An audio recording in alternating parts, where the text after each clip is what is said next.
Hi everyone, welcome back to the channel. In this tutorial, I will show you the brand new maple mushroom seed from the latest Grow a Garden 2 Fall Harvest update.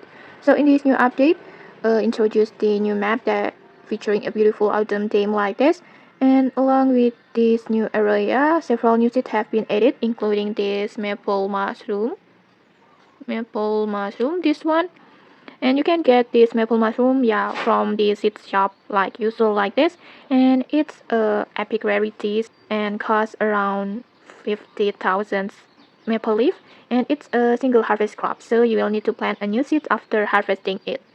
And just like the regular mushroom from the main garden, this maple mushroom can be very profitable because a large maple mushroom can sell for hundreds of thousands or even millions of maple leaf depending on its size.